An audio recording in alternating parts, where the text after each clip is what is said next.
श्री स्वामी समर्थ. आजच्या धकाधकीच्या जीवनात अनेक जोडप्यांना संतान सुखासाठी बराच संघर्ष करावा लागतो. डॉक्टर, औषधोपचार सर्व काही करू नये. जेव्हा पदरात काही पडत नाही तेव्हा भक्तीचा मार्ग आपल्याला आधार देतो.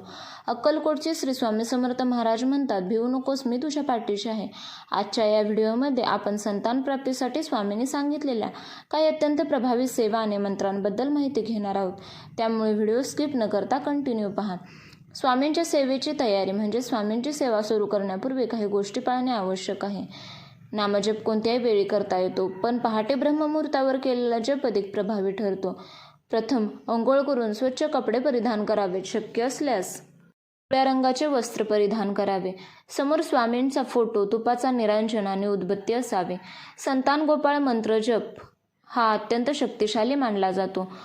त्याचे दररोज 108 वेळा किंवा किमान 11 माळा मंत्राचा जप करावा. तसेच श्री स्वामी चरित्र सारामृत पारायण करावे. स्वामींच्या चरित्राचे वाचन केल्याने संकटे दूर होतात. विशेषतः 6वा अध्याय मुलांच्या प्रगतीसाठी आणि प्राप्तीसाठी वाचला जातो. त्यासाठी संकल्प करावा. 11 किंवा 21 दिवसांचा संकल्प करून दररोज त्याचे वाचन करावे. पुढचा उपाय म्हणजे तारक मंत्राचे वाचन करावे. अशक्यही शक्य करतील स्वामी या भावनेने दररोज किमान 9 वेळा तारक मंत्र म्हणावा.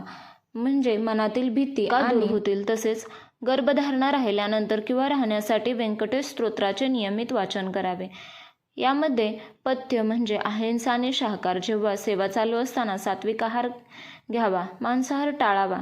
दररोज स्वामींना गोडाचा नैवेद्य दाखवावा. तसेच स्वामींना समर्पण करावे. मी काहीही करत नाही, जे काही होईल ते स्वामींच्या कृपेने ही भावना मनात ठेवावी. तसेच भक्तीसोबत विज्ञानाची जोड असणे गरजेचे आहे. स्वामी आपल्याला मार्ग दाखवतात, पण शरीराचे आरोग्य सांभाळणे ही आपली जबाबदारी आहे.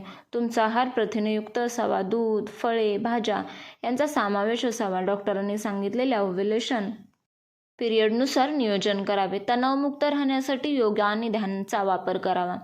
स्वामींची सेवा श्रद्धेने करा. अनेकांना स्वामींच्या कृपेने संतान सुख मिळाले आहे. याचे दाखले स्वामी चरित्रामध्ये दिले आहेत. तुमच्या मनात कोणताही संशय न ठेवता स्वतःला स्वामींच्या चरणी अर्पण करा. तसेच स्वामी चरित्र सारामृतमधील 14वा आणि 18वा अध्याय हा अपत्यप्राप्तीसाठी अध्यायाचे वाचन अत्यंत फलदायी मानले जाते. तसेच सलग 3 दिवस किंवा 11 दिवस श्री स्वामी समर्थ मंत्राच्या 11 माळा जप करून या अध्यायाचे वाचन करावे. तसेच वाचन करताना समोर तांब्याच्या पेल्यात पाणी ठेवावे. वाचन पूर्ण झाल्यावर ते तीर्थ म्हणून दोघांनी घ्यावे. गुरुचरित्र पारायण. स्वामी समर्थ दत्तात्रयांचे अवतार आहेत. संतान प्राप्तीसाठी श्री गुरुचरित्रातील 18व्या अध्यायाचेच म्हणजेच घेवडा किंवा शेंगांचा दृष्टांत याला विशेष महत्त्व आहे. हा अध्याय दररोज 3 वेळा किंवा 7 वेळा वाचल्याने वंध्यत्व दूर होण्यास मदत होते अशी भक्तांची श्रद्धा आहे. हा अध्याय वाचताना मनात पूर्ण विश्वास ठेवावा की जसे महाराजांनी त्या काळात भक्ताला फळ दिले तसे मलाही देतील. अवश्य हे करा. पुढचा म्हणजे उंबरट्याचे पूजन आणि सेवा. स्वामी केंद्रात सांगितला जाणारा एक खूप जुना आणि प्रभावी उपाय म्हणजे गुरुवारी सकाळी घराचा उंबरटा हळद पाण्याने स्वच्छ पुसून घ्या. उंबरट्यावर मध्यभागी हळदीने स्वास्तिक काढावे आणि त्यावर अक्षता व फूल वाहावे. उंबरट्याला नमस्कार करून, हे स्वामी, माझ्या घरात पाळणा हलू दे, घराची कवाड आनंदासाठी उघडू दे, अशी प्रार्थना करावी. तसेच स्वामींना नैवेद्य आणि दानधर्म हा खूप आवडतो. हे सेवाकार्य खूप आवडते. दररोज जेवणापूर्वी पहिला घास गायीला द्यावा. गायीमध्ये 33 कोटी देवांचा वास असतो. तिची सेवा केल्याने पितृदोष दूर होतो, जो बऱ्याचदा संतती प्राप्तीत अडथळा करतो. गुरुवारी किंवा स्वामी प्रकट दिनी गरजू मुलांना किंवा अनाथालयात अन्नदान करावे. लहान मुलांच्या रूपाने स्वामी आशीर्वाद देतात. तसेच पिवळ्या वस्त्राचा आणि फुलांचा वापर म्हणजे स्वामींना पिवळा रंग प्रिय आहे. सेवेच्या काळात पिवळे वस्त्र परिधान करणे आणि स्वामींना पिवळी फुले म्हणजे चाफा, झेंडू अर्पण करावे शुभ मानले जाते. पिवळा रंग गुरुग्रहाचे प्रतीक आहे आणि ज्योतिषशास्त्रानुसार गुरु हा संततीचा कारकग्रह आहे. तसेच पुढची सेवा म्हणजे केंद्रातील पालख्या किंवा चौघडा असेल तर जवळच्या स्वामी केंद्रात जाऊन पालखी सेवा किंवा साफसफाईची सेवा करावी. श्रद्धेने केलेली शारीरिक सेवा अहंकाराचा नाश करते आणि स्वामींची कृपा लवकर प्राप्त होते. तुमच्या नशिबात जे नाही ते स्वामी त्यांच्या कृपेने देऊ शकतात. हा सकारात्मक संदेश वारंवार द्या. सेवेचा ताण घेऊ नका, तर ती आनंदाने करा असे सांगा, कारण मानसिक तणाव हा गर्भधारणेतील मोठा अडथळा ठरतो. तसेच औदुंबर वृक्षाची प्रदक्षिणा. स्वामी समर्थ दत्तात्रयांचे स्वरूप आहेत आणि औदुंबर हे दत्तांचे निवासस्थान मानले जाते. दररोज किंवा प्रत्येक गुरुवारी औदुंबराला 21, 51 किंवा 108 प्रदक्षिणा घालाव्यात. प्रदक्षिणा घालताना श्री स्वामी समर्थ किंवा दिगंबरा दिगंबरा श्रीपाद वल्लभ दिगंबरा हा मंत्र जप करावा. प्रदक्षिणा पूर्ण झाल्यावर वृक्षाच्या अशी थोडे पाणी अर्पण करावे आणि मनोभावे प्रार्थना करावी. पुढचा उपाय म्हणजे स्वामींना मुले खूप प्रिय आहेत. मुलांची सेवा ही स्वामींचीच सेवा मानली जाते.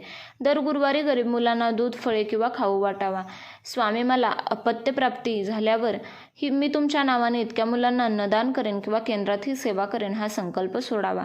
यामुळे स्वामींची कृपा लवकर होते.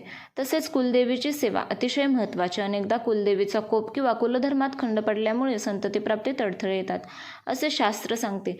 स्वामी समर्थांच्या सेवेसोबतच आपल्या कुलदेवीची ओटी भरणे, कुलाचार पाळणे आणि कुलदेवीचा नवार्ण मंत्र पठण करणे आवश्यक आहे. ते जपणे आवश्यक आहे. आई जगदंबे, स्वामींच्या माध्यमातून मला तुझे रूप असलेल्या अपत्याचा लाभ होऊ दे अशी विनवणी करावे. पुढचा उपाय म्हणजे पिवळ्या मोहरीचा उपाय. हा एक तांत्रिक परंतु सात्विक उपाय आहे जो बाधा दूर करण्यासाठी केला जातो. मूठभर पिवळी मोहरी घेऊन ती स्वामींच्या फोटोसमोर ठेवावी. त्यावर 11 वेळा तारक मंत्र म्हणावा. नंतर ती मोहरी घराच्या चारही कोपऱ्यात आणि बेडरूममध्ये टाकावी. यामुळे घरातील नकारात्मक ऊर्जा नष्ट होते आणि गर्भधारणेसाठी पोषक वातावरण तयार होते. पुढचा उपाय म्हणजे रामरक्षा स्तोत्र आणि सिद्ध मंत्र राम रक्षा. गर्भधारणेनंतर गर्भाच्या रक्षणासाठी रामरक्षा स्तोत्र दररोज म्हणणे अत्यंत आवश्यक आहे. ओम नमो भगवते वासुदेवाय या मंत्राचा जप केल्याने सात्विक आणि गुणवान संतान स्वामींचे पाय धरले की अशक्यही शक्य होते. हे सांगायची काही गरज नाही. फक्त जे कराल ते श्रद्धेने, विश्वासाने करा. अशक्यही शक्य स्वामी करतील. त्यामुळे व्हिडिओ आवडला तर please like, share and subscribe करा. पुन्हा भेटूया अशाच एका आध्यात्मिक व्हिडिओमध्ये. तोपर्यंत श्री स्वामी समर्थ.